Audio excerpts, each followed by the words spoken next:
Hey everyone, Ninja Toothpick, and today I'm not doing my normal manga reviews. Today I'm doing an anime review of the anime Samurai 7. Before you watch this video, there are going to be spoilers. I'm just warning you now. So before you watch this video, if you have not watched the series, please exit off and go watch the series right now.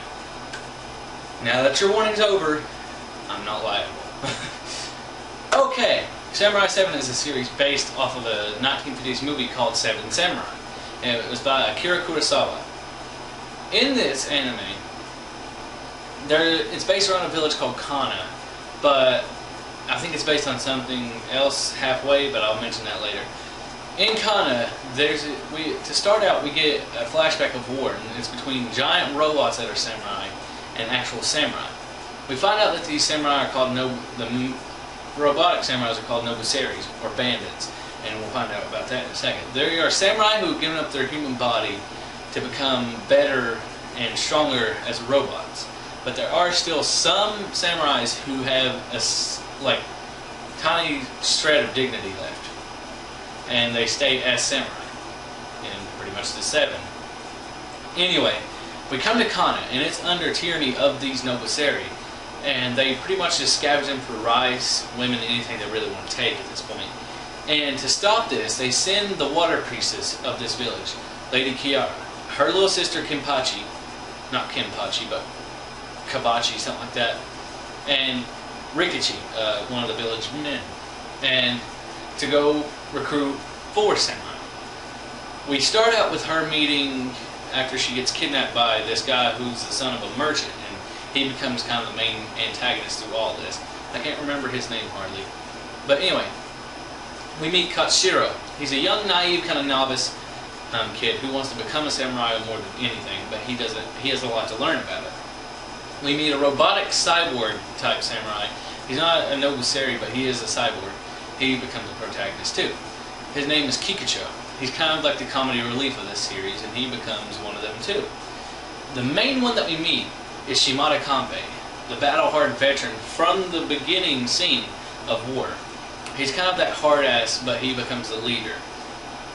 Anyway, to start out, she recruits them 3, but Kanbei doesn't really consider Kikucho and Katsushiro samurai because he's been a samurai all his life, and he doesn't see them as samurai because they're novice and they're really naive.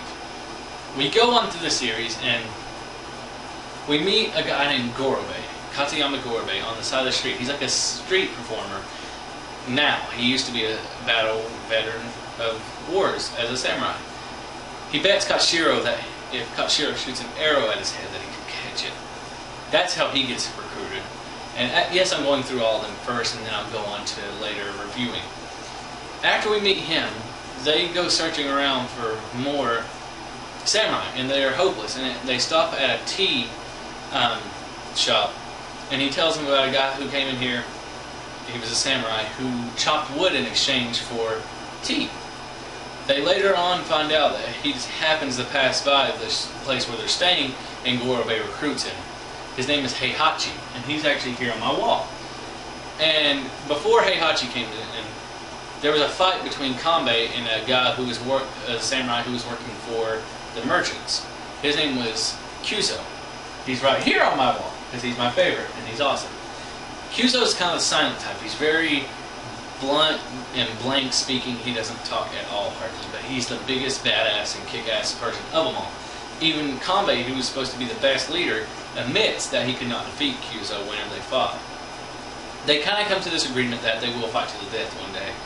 And here, as they go on, after they run out of Kogakyo, the city, by these merchant and the nobusari forces, they come to this place that's supposed to be a tranquil city of peace and no swords or violence at all. We meet a guy named Shiroshi. He's kind of a funny little person who uses he's the only one out of the 7 who does not use a sword. He uses kind of like one of the ancient staffs. I think it's called like a Nagatama or something like that. And turns out he was Kanbei's teammate through all the wars. They've known each other for years, even though he doesn't look nearly as old as Kanbei gets me. And actually, Heihachi and him were veterans just as much, but neither one of them look as old as Gorobe or Kanbei. He becomes the 4th samurai, and after this happens, they go into this cave of the Shigemori Bito, which are the Guardians, and they have a little civilization. And Katsuhiro gets wounded by, I forgot what it was. Oh yeah, one of the merchant people. And Kanbei kind of comes to respect him after that and actually administers him as the 5th samurai.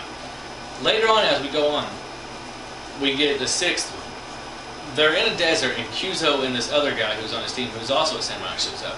The other guy, I can't remember his name, but he's creepy, tries to shoot Kanbei with a giant gun and shit. Kyuzo jumps in front of the bullet and cuts it directly down the middle. And he tells him that only he will have the honor of his death. And after this, he shoots again. Kyuzo runs up, cuts the barrel off the gun, and cutting him at the same time, after attacking a couple of Nobuseris who try to kill him, who try to kill Kanbei. And that pretty much administers Kyuzo as the 6th samurai. And later on, we go on forth and we finally get to the village of Kana, where they've taught the villagers how to fight back against the Nobuseri. And Kikucho kind of has a nervous breakdown because he realizes that the tyranny, after a guy tried to betray them, and Heihachi has a lot of trust issues because he's been betrayed before, or he did betray before, and he still can't let himself live with it. So this guy, one of the villagers, betrays him out of worry, and Kikucho shows up and tries to defend him because he turns out to be a villager who turned himself into a cyborg to have some type of power. But he rants on about the tyranny, about how samurai and Nobuseri aren't that much different. And honestly, I kind of agree with him. But he is administered as the 7th samurai at that point. Later on, we go out through, and it turns out that their fight isn't over, even though Kana's saved. It will never be saved at this point, because the emperor of the entire realm, pretty much, of this place that they're in, is the one who's been hiring the Nobuseri to steal all these women for him. And Kanbei goes undercover to try to rescue them because Rikichi's wife actually happens to be one of them because they sold her away to protect the village. Well, she offered herself. And it turns out the guy who was the son of the merchant, son in air quotes, turns out to be one of the many, like 200 clones of the emperor, to be his heir. He goes there and kills the emperor himself and becomes the emperor. And he pretty much goes to try to kill Kana. And during the fight with Kana back then, Gorobei dies. The lovable Katayama Gorobei jumped in front of a bullet, tried to cut it in half, but it exploded beside him. And it took him out. So after that, it's only 6. And then for the final fight, they bring this huge ship that used to be the main city of the world, or of this area, and tries to kill Kana with the super laser. The samurai take their last stand and go into this. Heihachi, who is a genius engineer, goes for the engine room. But while he's there with Katsuhiro, one of the Nobuseri shove their sword in there and get him trapped between it, and he has dynamite that he got. He blows up the engines with himself, and he's slowly falling down to earth.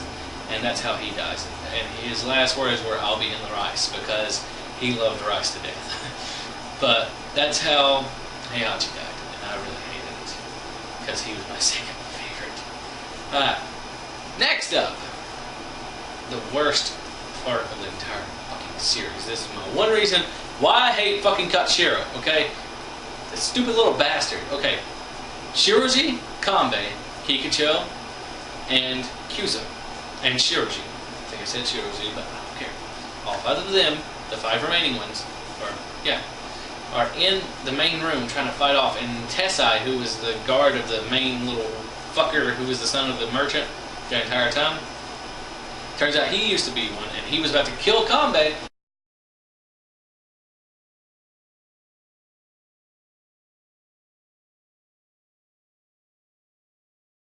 But Kyuzo shows up and stabs him.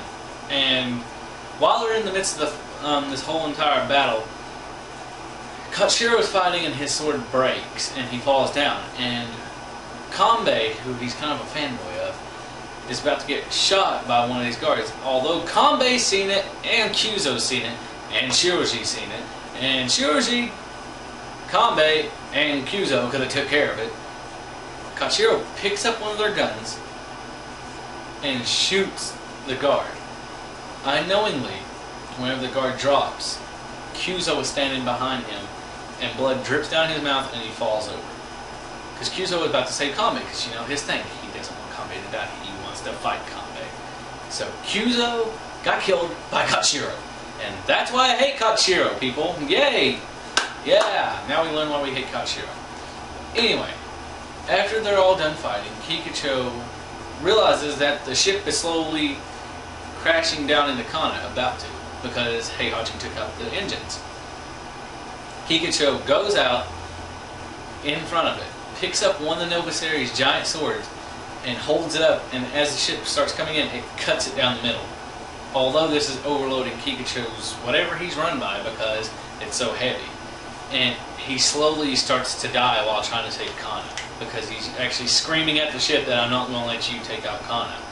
Because, I don't know, this is Kikucho's moment, I guess, because where he's always been the goofball, at this moment he sacrifices himself to save this village. And that was probably one of the most heartbreaking moments ever, is whenever he died, as well as Heihachi, because they were just two genuine characters that you just loved, pretty much. But it was such a good thing for him to die, because it kind of gave you that realism of even the funny little goofballs can die. But I really liked it. And after all this is said and done, as kind of revenge, Kanbei, Shiroshi, and Katshiro go after that little fucker who pretty much became the emperor and the son of the merchant person. I don't remember his fucking name. I don't like the guy. It starts with a K, though, just like everybody else in this freaking series. But Kanbei strikes him down and just dies right there, which was so amazing. I loved it. I was like, yeah, but I was hoping he'd turn around and stab Katshiro, but he didn't. But anyway, that's pretty much the end of the fighting, and at the end, Kana is having a celebration, and everybody's planting rice and singing, and they're all happy, and Shiroshi and Kanbei are talking, and Shiroshi's like, well, I guess you were finally on the winning side of the war. He goes, no, we aren't the winners. Kana's the winners. Okay, noble moment. The stupid part of this ending was he gives Katshiro his sword and kind of trusts him to be a good samurai. He just killed Kyuzo. He's not a good samurai, but this is a tiny little beef that I have with Katshiro. Oh, he dies. But that's pretty much how this whole series ends. It's a good ending, but it's kind of bittersweet. And they have the 4 graves at the top of Kana where all 4 of them died with their swords. You have Gorobei's sword, Heihachi's sword, Kyuzo's double swords crossed. And it's really cool. And it's a really sweet moment at the end, but kind of a bittersweet. That's pretty much how the series ends. And as for my review points, the series was built well with the story, because I guess the whole fucking movie was built and really good. But I like the little twist that they put on it in the anime, and not making him how they kind of implemented the look of every character, how the Nobuseri were actual robots in this instead of just bandits. And I really like the little twist that they put on it for the anime feel, and I really love that. The only beef that I had with this is the only time they really didn't put any good drawing aspects on anybody else hardly, except the main characters, honestly. But it was just a couple little moments I didn't really like about other characters besides the main characters' drawing. But hey, they made the main characters look pretty badass. I mean, seriously, look at that guy. He's just so cool. But anyway, that's pretty much my whole review of this series. And yes, this is going to be a very long video, but great series. It's only 26 episodes, and in my main conclusion of this anime, it was fantastic. As for a rate out of 10, I give it a 9.7. It's over halfway to awesome as fuck, because it did in 26 episodes what most animes can't do in 300 episodes, and I love that. And there was never even an original manga. I just love this anime because it gets you intertwined with those characters. It makes you love them to death. And then it just takes them away and you're like, fuck. But at the same time you're like, yes, stabby. But anyway guys, check out this anime for yourself. And if you haven't, why did you watch this video? There was spoilers and I clearly told you at the beginning. But anyway, that's pretty much it for my anime review of Samurai 7 by Akira Kurosawa. And until next time guys, I will see you later.